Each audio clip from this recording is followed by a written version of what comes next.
हाय, मैं सोनाली हूँ। वीडियो शुरू करने से पहले मेरे चैनल सोनाली वॉइस को सब्सक्राइब करें और रेगुलर अपडेट पाने के लिए बगल में दिए गए बेल आइकन को प्रेस करें। मेरा नाम अर्शी है। आज का दिन मेरे लिए बेहद खास था क्योंकि आज मेरी नौकरी का पहला दिन था। सालों की मेहनत और संघर्ष के बाद मैं पुलिस ऑफिसर बन गई थी। नौकरी के इस पहले महीने में ही मुझे लोगों से काफ़ी सराहना मिल रही थी। मेरी ईमानदारी और काम के प्रति समर्पण के कारण पुलिस स्टेशन में मेरी बहुत तारीफ होती थी।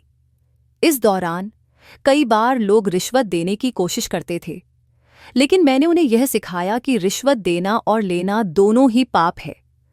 मैंने कई बार सख्ती से कहा, अगर आपने ऐसा दोबारा किया तो मैं आपको गिरफ्तार कर सकती हूं। मेरी जिंदगी ठीक ठाक चल रही थी, लेकिन एक दिन ऐसा हुआ जिसने मेरी सोच और मेरी जिम्मेदारी को पूरी तरह बदल दिया। एक दिन पुलिस स्टेशन में एक जवान लड़की घबराई हुई और भागते हुए मेरे पास आई। वह रो रही थी और मदद की गुहार लगा रही थी। मैडम, प्लीज मेरी मदद करो। मुझे उन लोगों के पास वापस मत भेजो। मैं आपके आगे हाथ जोड़ती हूँ। उसकी हालत देखकर मैं हैरान रह गई। उसके सिर पर चोट लगी थी और खून बह रहा था। मैंने उसे शांत किया और कहा, डरो मत, आराम से बताओ, आखिर हुआ क्या है? उसने कांपती आवाज में कहा, मैडम, मैं एक बहुत बड़े अपराधी के खिलाफ रिपोर्ट दर्ज करवाने आई हूं। मैंने अपने साथी महिला अधिकारी को बुलाकर रिपोर्ट लिखने को कहा। जब उसने उस व्यक्ति का नाम बताया तो मैं चौंक गई। यह वही इंसान था जिसकी पूरे शहर में तारीफ की जाती थी। मैं खुद को संभालते हुए लड़की से बोली, तुम जानती हो तुम किसके खिलाफ बात कर रही हो? वह बोली, जी मैडम, मैं जानती हूं, लेकिन अब मुझे किसी से डर नहीं लगता। मैं आपको उस इंसान की सच्चाई बताना चाहती हूं। वह अपनी छवि के पीछे छुपकर कितने गंदे काम करता है। लड़की ने बताया, उस व्यक्ति के घर में लड़कियों को रखा जाता है और उनके साथ बुरा सलूक किया जाता है। मैंने अपनी आंखों के सामने एक लड़की को मरते देखा। वह मासूम थी। उसके माता पिता उसे उस इंसान के पास सुरक्षित समझकर छोड़ गए थे, लेकिन वहां उसका शोषण हुआ और कोई उसकी मदद नहीं कर पाया। वह तड़प तड़प कर मर गई। लड़की ने आगे कहा, मैं वहां से जान बचाकर भागी हूं। अब आप ही मेरी मदद कर सकती हैं। मैंने उससे पूछा, तुम्हारे साथ क्या हुआ और जिस लड़की की बात कर रही हो उसके साथ क्या हुआ था? वह बोली, मैडम, वह सिर्फ बाबा ही नहीं, उसकी पत्नी भी बेहद खतरनाक और निर्दयी औरत है। उसने भी कई लड़कियों की जिंदगी बर्बाद की है। लड़की ने अपनी कहानी बताई, मैं एक गरीब परिवार से हूं। मेरे माता पिता अब इस दुनिया में नहीं हैं। मैं अपने भाई और भाभी के साथ उनके घर में रहती थी। वह घर मेरा भी था, लेकिन मुझे वहां कभी अपनापन महसूस नहीं हुआ।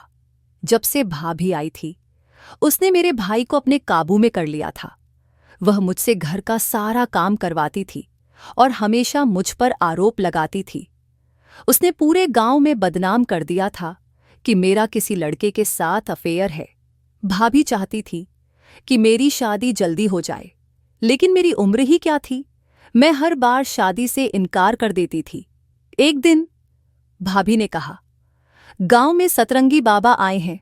सतरंगी बाबा कौन थे मैं नहीं जानती थी, लेकिन मेरी भाभी उन्हें जरूर जानती थीं।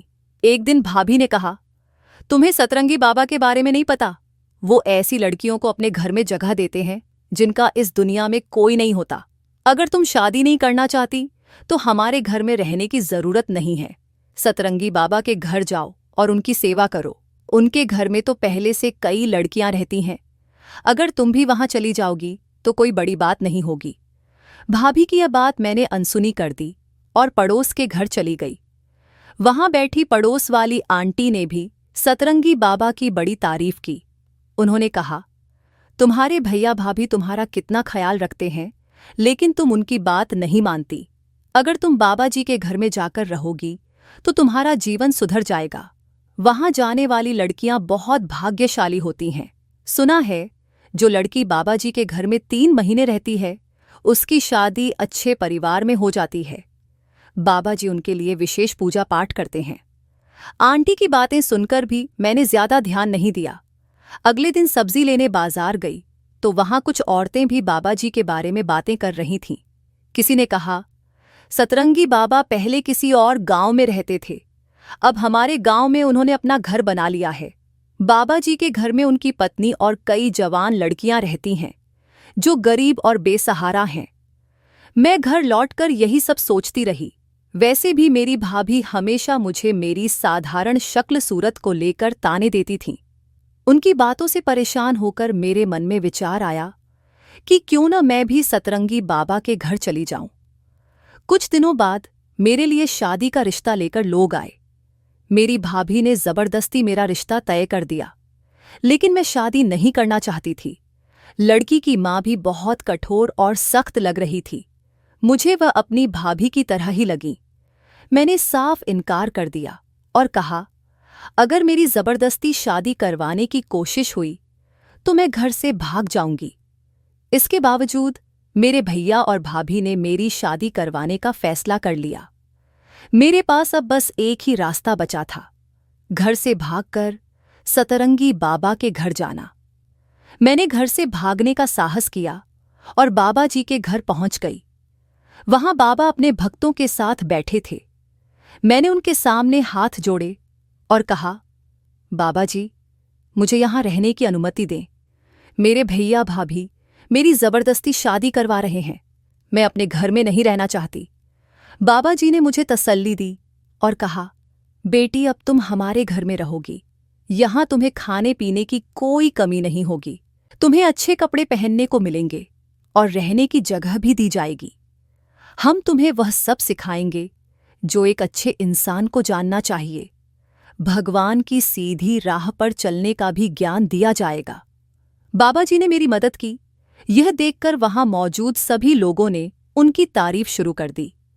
एक औरत ने कहा, लड़की, तुम बहुत भाग्यशाली हो कि बाबा जी ने तुम्हें अपने घर में जगह दी। बाबा जी का घर बहुत बड़ा है। वहां ऐसी कई लड़कियां रहती हैं जिनके पास कोई सहारा नहीं है। बाबा जी हर किसी को अपने घर में जगह नहीं देते। तुम मजबूर थी, इसलिए तुम्हारी मदद की गई। लोगों की बातें सुनकर मुझे लगा कि बाबा जी का घर सच में मेरी परेशानियों का हल हो सकता है। मुझे वहां के माहौल और लोगों की बातें सुनकर थोड़ी राहत मिली। यह शुरुआत थी, लेकिन मुझे नहीं पता था कि बाबा जी और उनके घर का असली सच क्या है। मैंने सोचा, शायद मेरी जिंदगी अब बेहतर हो जाएगी। लेकिन क्या ऐसा सच में हुआ? यह तो आने वाला समय ही बता सकता था। सोना है कि बाबा जी जिसके सिर पर हाथ रखकर आशीर्वाद देते हैं, वह लड़की अपनी ससुराल में राज करती है। यही वजह है कि बहुत सी लड़कियां बाबा के पास जाने की ख्वाहिश रखती हैं। गांव के लोग बाबा जी की खूब तारीफ करते हैं और उनकी छवि एक अच्छे इंसान की बनी हुई थी। मैं भी सोचती थी कि बाबा जी वाकई नेक इंसान होंगे, लेकिन उनकी असली सच्चाई मुझे तब पता चली जब मैंने उनके घर में रहना शुरू किया। बाबा जी का असली चेहरा बहुत डरावना था। वह इंसान अच्छा तो क्या, शायद सबसे बुरा था। गांव के लोग तो उन्हें भगवान की तरह मानते थे। जब मैं बाबा के घर गई, मेरे भैया भाभी मुझे लेने नहीं आए। गांव वालों ने उन्हें बता दिया था कि मैं घर छोड़कर बाबा के पास चली गई हूं। भैया भाभी वैसे भी मुझे घर से निकालना चाहते थे, इसलिए उन्होंने मेरी जबरदस्ती शादी तय कर दी थी। लेकिन मैं खुद बाबा के घर में रहने आ गई, जिससे उन्हें मुझसे छुटकारा मिल गया। बाबा ने मुझे एक महिला के हवाले कर दिया, जो पहले से ही उनके घर में काम करती थी। उसने मुझे एक कमरे में ले जाकर वैसे ही कपड़े पहनाए जैसे वहां की बाकी लड़कियां पहनती थीं। फिर उसने कहा कि मुझे भी घर का काम करना होगा। बाबा का घर बहुत बड़ा था और वहां की सभी लड़कियां सारा काम करती थीं। उनकी पत्नी, जो रानी की तरह रहती थी, हर काम का आदेश देती थी। पहले ही दिन मुझे ढेर सारे कपड़े धोने का काम दिया गया। घर में वॉशिंग मशीन थी, लेकिन बाबा की पत्नी ने कहा कि यहां मशीन इस्तेमाल नहीं होती। मुझे हाथ से ही कपड़े धोने पड़े। गर्मी और थकावट के कारण पहले ही दिन मेरी तबीयत बिगड़ गई। उन्होंने मुझे एक कमरा दिया जो जेल जैसी जगह थी, छोटा सा कमरा जिसमें लोहे की सलाखें लगी थीं। वहां के कमरे सच में जेल जैसे थे। जो लड़कियां बाबा के घर आती थीं, वे अपनी मर्जी से बाहर नहीं जा सकती थीं।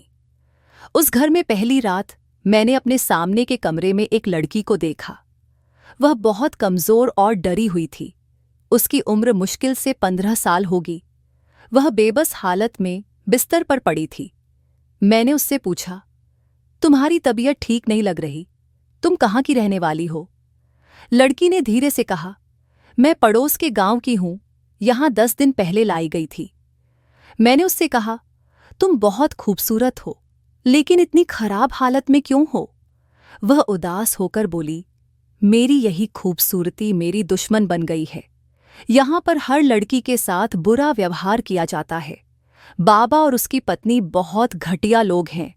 उस लड़की, जिसका नाम नीलिमा था, ने मुझे बताया कि बाबा और उनकी पत्नी लड़कियों को 3 महीने तक अपने घर में रखते हैं। बाबा उनके साथ गलत काम करता है और फिर उन्हें शहर में बेच देता है। गांव वालों को झूठ बोल दिया जाता है कि उनकी बेटियों की शादी शहर में अच्छे घरों में कर दी गई है। जब गांव वाले अपनी बेटियों के बारे में पूछते हैं तो बाबा उन्हें पैसे देकर चुप करा देता है और धमकी देता है कि अगर उन्होंने बेटियों से मिलने की कोशिश की तो उनके भविष्य पर बुरा असर पड़ेगा। नीलिमा ने कहा, यहाँ की लड़कियां अपनी इज्जत और आज़ादी दोनों गंवा देती हैं। बाबा की पत्नी सब कुछ जानती है, लेकिन वह उसे रोकती नहीं है। यहाँ से बहुत सी लड़कियों को रात के अंधेरे में ले जाया जाता है। वे रोती गिड़गिड़ाती रहती हैं, लेकिन उनकी कोई सुनवाई नहीं होती। नीलिमा ने अपनी आपबीती सुनाते हुए कहा, मैं यहाँ 10 दिन पहले आई हूँ। बाबा हर रात मेरे साथ बुरा व्यवहार करता है। उसकी पत्नी भी इसमें उसका साथ देती है। बाबा का असली काम लड़कियों की तस्करी करना है। गांव वाले सीधे सादे हैं और बाबा पर आंख मूंदकर भरोसा करते हैं। यही भरोसा बाबा की ताकत है। नीलिमा की बातें सुनकर मेरी आंखें खुलीं। मुझे समझ आ गया था कि मैं कितने बड़े दलदल में फंस चुकी हूँ। बाबा और उसकी पत्नी सेवा और भक्ति के नाम पर मासूम लड़कियों का शोषण कर रहे थे। उनके घर में आना अपनी जिंदगी और इज्जत दोनों को खोने जैसा था। अब मेरे सामने सबसे बड़ा सवाल था, क्या मैं इस नरक से निकल पाऊंगी या मेरी जिंदगी भी बाकी लड़कियों की तरह बर्बाद हो जाएगी? मैंने उससे पूछा, तुम यहां तक कैसे पहुंची? वह बोली, मेरे माता पिता भी सतरंगी बाबा पर बहुत भरोसा करते थे। मैं पढ़ना चाहती थी, लेकिन उन्होंने मुझे पढ़ाई नहीं करने दी। एक दिन मेरी तबीयत खराब हो गई। गांव के लोगों ने सुझाव दिया कि मुझे सतरंगी बाबा के पास ले जाया जाए। बाबा पर लोगों का विश्वास इतना था कि वे डॉक्टर के बजाय बाबा के पास जाना सही समझते थे। मेरी माँ मुझे बाबा के पास ले गई। बाबा ने मुझ पर मंत्र पढ़े और कहा कि मेरी तबीयत ठीक हो जाएगी। वह मुझे बड़ी गौर से देख रहा था।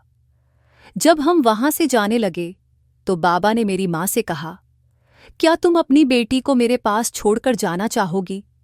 मैं उसकी कुंडली के दोष दूर कर दूंगा और उसका भविष्य सुधार दूंगा। माँ बाबा की बातों में आ गईं। वह बाबा से प्रार्थना करने लगीं कि वह मुझे अपने पास रख ले। उन्होंने सुना था कि बाबा जिन लड़कियों को अपने पास रखते हैं उनकी शादी शहर के बड़े बड़े लोगों से होती है। लेकिन मुझे यह सब अजीब लग रहा था। मैंने माँ से बहुत मिन्नतें की कि मुझे बाबा के पास मत छोड़ें, पर उन्होंने मेरी एक नहीं सुनी। वह बोली, यह तुम्हारे भले के लिए है। यहाँ रहोगी तो तुम्हारी किस्मत बदल जाएगी। अगर घर लौटोगी तो तुम्हारी शादी किसी गरीब आदमी से होगी और तुम्हारी जिंदगी हमारी तरह गरीबी में ही कटेगी। मैंने रोते हुए कहा, माँ प्लीज मुझे अपने साथ ले चलो। लेकिन वह बाबा के कहने पर मुझे छोड़कर चली गईं। बाद में पिता भी आशीर्वाद देकर खुशी खुशी लौट गए। बाबा ने उन्हें समझा दिया था कि 3 महीने बाद मेरी शादी शहर के किसी बड़े बिजनेसमैन के बेटे से हो जाएगी। माता पिता इस झूठ को सच मानकर ऐसे खुश हो रहे थे जैसे कोई बड़ा इनाम मिल गया हो। मुझे उन पर अफसोस हो रहा था। उन्होंने अपनी ही बेटी को एक ढोंगी बाबा के हवाले कर दिया। नीलिमा यह सब बताते हुए रो रही थी। उसने कहा, तुम अपने कमरे में जाओ। यहाँ कोई औरत जांच करने आती है कि सब लड़कियां अपने कमरे में हैं या नहीं। अगर उसने तुम्हें मेरे कमरे में देखा तो तुम्हें सजा मिलेगी। मैं चुपचाप अपने कमरे में लौट आई और सोचने लगी कि अगर मुझे घर से भागना ही था तो किसी और जगह क्यों नहीं गई। अपने भैया भाभी की मर्जी से शादी कर लेती तो कम से कम एक साधारण लेकिन सुकून भरी जिंदगी तो होती। यहाँ तो ऐसा लगता है जैसे मैं नर्क में फंस गई हूँ। अगले दिन हमें काम पर लगा दिया गया। मुझे और नीलिमा को मालकिन के कमरे की सफाई का काम दिया गया। मैंने नीलिमा से कहा, हमें यहां से भागना होगा। नीलिमा ने मुस्कुराते हुए कहा, तुम्हें लगता है कि मैंने भागने की कोशिश नहीं की? मैंने कई बार कोशिश की, लेकिन हर बार नाकाम रही। अब काम पर ध्यान दो, वरना मालकिन आ जाएगी। हम सफाई कर रहे थे, तभी गलती से मेरा हाथ लगने से टेबल पर रखा शीशे का फ्लावर पॉट गिरकर टूट गया। उसकी आवाज बहुत तेज थी। नीलिमा ने घबराकर मुझे देखा और कहा, तुमने यह क्या कर दिया? मालकिन तुम्हें सजा देगी। उसने मुझे कमरे से बाहर जाने को कहा। मैं जैसे ही बाहर निकली, मालकिन कमरे में आ गई। उन्होंने नीलिमा को कांच के टुकड़े उठाते देखा और गुस्से में उसकी तरफ बढ़ीं। मालकिन ने नीलिमा के बाल पकड़कर उसे पीटना शुरू कर दिया। वह चिल्लाते हुए बोली, मनहूस, कोई काम ढंग से नहीं कर सकती। यहां सभी लड़कियां अच्छा काम करती हैं, लेकिन तू हर बार गड़बड़ करती है। मैंने मालकिन को रोकने की कोशिश की और कहा, इसमें नीलिमा की गलती नहीं है, यह गलती मेरी है। मालकिन ने मुझे जोर से धक्का दिया और कहा, इसमें मत पड़, वरना तेरी भी यही हालत करूंगी। उन्होंने मुझे कमरे से बाहर निकाल दिया। मालकिन ने नीलिमा को डंडे से बहुत बुरी तरह मारा। नीलिमा की चीखें सुनकर मैं दरवाजे पर खड़ी होकर रो रही थी और प्रार्थना कर रही थी कि मालकिन उसे छोड़ दें। जब मालकिन बाहर आईं तो उन्होंने मुझसे कहा, इसे उठाकर इसके कमरे में ले जाओ और वापस काम पर लग जाओ, वरना तेरी भी यही हालत करूंगी। मैंने नीलिमा को सहारा देकर उसके कमरे तक पहुंचाया। वह इतनी घायल थी कि ठीक से चल भी नहीं पा रही थी। उसकी हालत देखकर मेरा दिल रो रहा था। मुझे अब समझ में आ गया था कि इस घर में लड़कियों की कोई इज्जत नहीं है। मैंने नीलिमा को सहारा दिया और उसके कमरे तक ले गई। मैंने उससे पूछा, तुमने मेरी गलती अपने ऊपर क्यों ले ली? नीलिमा ने आंसुओं से भरी आंखों से जवाब दिया, मेरी जिंदगी तो यहां आकर पहले ही बर्बाद हो चुकी है। यहां रोजाना मुझ पर अत्याचार होता है, लेकिन तुम तो नई आई हो। मैं नहीं चाहती कि तुम्हारे साथ भी वही हो जो मेरे साथ हो रहा है। उसने मेरी ओर और विनती भरी नजरों से देखा और कहा, अगर तुम्हें यहां से भागने का कोई मौका मिले तो प्लीज भाग जाओ। ये जगह बहुत खतरनाक है। यहां से कोई सही सलामत लौटकर नहीं जा सकता। शायद भगवान तुम्हारी मदद कर दें। मैंने नीलिमा का हाथ थामते हुए कहा, मैं यहां से भागने की कोशिश नहीं करूंगी, लेकिन अगर भागने का मौका मिला तो तुम्हें अपने साथ ले जाऊंगी। नीलिमा ने निराशा भरी आवाज में कहा, अब मैं यहां से भागकर क्या करूंगी? मेरे साथ तो इतना बुरा हो चुका है कि अब मेरी जिंदगी किसी तरह बस खिंच रही है। फिर उसने मुझे कमरे से जाने को कहा, अगर देर हो गई तो तुम्हें सजा दी जाएगी। मैं अपने काम में लग गई, लेकिन मेरा ध्यान बार बार नीलिमा की तरफ ही जा रहा था। उसकी हालत बेहद खराब थी। बाकी लड़कियों के साथ ऐसा नहीं हो रहा था जैसा नीलिमा के साथ हो रहा था। यह सिर्फ इसलिए था क्योंकि बाबा की नज़र नीलिमा पर थी। रात में अचानक एक औरत मेरे कमरे में आई और बोली, चलो, बाबा ने तुम्हें बुलाया है। मैं उसकी बात सुनकर कांप उठी। मुझे समझ आ गया कि बाबा मुझे क्यों बुला रहा है। नीलिमा की बातों ने मुझे डर और बेचैनी से भर दिया। मैंने चिल्लाते हुए कहा, मैं वहां नहीं जाऊंगी। उस औरत ने मुझे थप्पड़ मारते हुए कहा, तुझे जाना ही पड़ेगा। यहां जो भी लड़की आती है उसे ये सब सहना ही पड़ता है। नीलिमा मेरी चीख सुनकर कमरे से बाहर आई। उसने उस औरत से कहा, इसे छोड़ दो, लेकिन वह औरत नीलिमा पर भी चिल्लाने लगी और उसे पीटना शुरू कर दिया। नीलिमा ने मेरी तरफ देखा और फुसफुसाई, भागो, अभी भागने का यही मौका है। हम दोनों वहां से भागने लगे, लेकिन हमारे भागने की खबर पूरे घर में फैल गई। बाबा और उसकी पत्नी भी बाहर आ गए। बाकी औरतों ने हमें पकड़ लिया। हमें पीटा जाने लगा। नीलिमा ने बाबा को गुस्से में कहा, तू ढोंगी है, इस मासूम लड़की को तो छोड़ दे। भगवान तुझे कभी माफ नहीं करेंगे। बाबा गुस्से से चीखते हुए अपनी पत्नी को इशारा किया। पत्नी ने डंडा मंगवाया और नीलिमा को बेरहमी से मारना शुरू कर दिया। मैं नीलिमा को बचाने की कोशिश करती रही, लेकिन बाबा ने मुझे थप्पड़ मारकर चुप करा दिया। नीलिमा तड़पते तड़पते जमीन पर गिर पड़ी। उसके शरीर पर गहरे घाव थे। बाबा की पत्नी की मार से उसकी हालत इतनी खराब हो चुकी थी कि वह आखिरकार दम तोड़ बैठी। सुबह बाबा ने नीलिमा के माता पिता को बुलाया। उसने कहा, तुम्हारी बेटी बुखार की वजह से मर गई। हम उसे बचाने की बहुत कोशिश कर रहे थे, लेकिन जब नीलिमा के माता पिता ने उसका शव देखा तो वे समझ गए कि बुखार से उसकी मौत नहीं हुई। उसकी शरीर पर चोट के निशान थे। उन्होंने बाबा से जवाब मांगा। बाबा ने उन्हें चुप कराने के लिए पैसे देने की कोशिश की, लेकिन जब उन्होंने इनकार किया और सच बताने की धमकी दी तो बाबा ने पिस्तौल निकाल ली और कहा, अगर ज्यादा बोलोगे तो तुम दोनों को भी जान से मार दूंगा। डर के मारे नीलिमा के माता पिता उसकी लाश लेकर वहां से चले गए। बाबा ने सभी को यह झूठ बताया कि नीलिमा बीमार थी और बुखार से मर गई।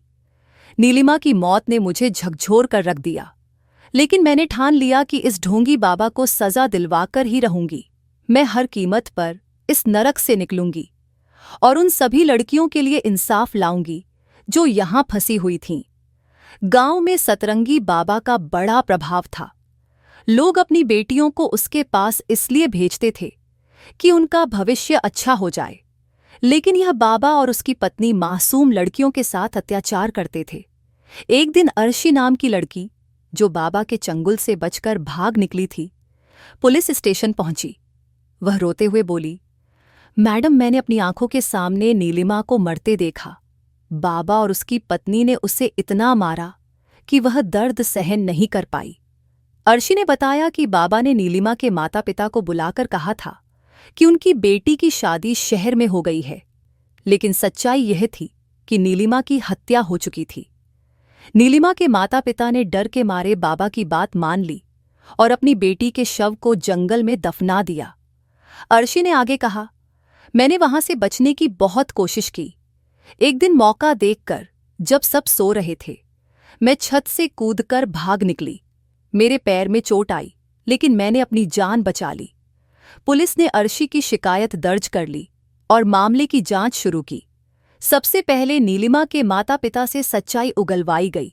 उन्होंने स्वीकार किया कि उनकी बेटी को बाबा ने मार दिया और उन्हें डराकर जंगल में शव दबाने को कहा। जब पुलिस ने उस जगह की खुदाई की तो वहां से नीलिमा का शव निकला। फॉरेंसिक रिपोर्ट में पुष्टि हुई कि नीलिमा की पिटाई और उसके साथ हुए अन्य अत्याचारों के कारण उसकी मौत हुई थी। पुलिस ने बाबा और उसकी पत्नी को गिरफ्तार कर लिया। बाबा के अड्डे से कई लड़कियां बरामद हुईं, जिनमें से कुछ बाबा और उसकी पत्नी के अत्याचारों का शिकार थीं। गांव वालों के सामने सतरंगी बाबा की सच्चाई उजागर की गई। लोगों ने देखा कि जिन पर वे आंख मूंदकर भरोसा करते थे, वही उनकी बेटियों की जिंदगी बर्बाद कर रहे थे। इस घटना के बाद गांव वालों ने फैसला किया कि अब वे किसी बाबा को अपने गांव में नहीं आने देंगे। पुलिस ने लोगों को समझाया कि बेटियां माता पिता की जिम्मेदारी होती हैं और उनका भविष्य बनाने की ताकत भी माता पिता के पास है, न कि किसी ढोंगी बाबा के पास। अर्शी की हिम्मत के लिए उसे सरकार की ओर से इनाम दिया गया। उसके भाई ने उसकी शादी कर दी और अब वह अपने ससुराल में सुखी जीवन जी रही है। यह घटना हमें यह सिखाती है कि अंधविश्वास और ढोंगी बाबाओं से बचना चाहिए। बेटियां माता पिता के संरक्षण में सुरक्षित रहती हैं। किसी के बहकावे में आकर उन्हें ऐसे लोगों के हवाले करना उनकी जिंदगी खतरे में डाल सकता है। यदि यह कहानी आपको पसंद आई हो तो इसे लाइक और शेयर करें। ऐसी ही और सच्ची और प्रेरणादायक कहानियों के लिए हमारे चैनल को सब्सक्राइब करें।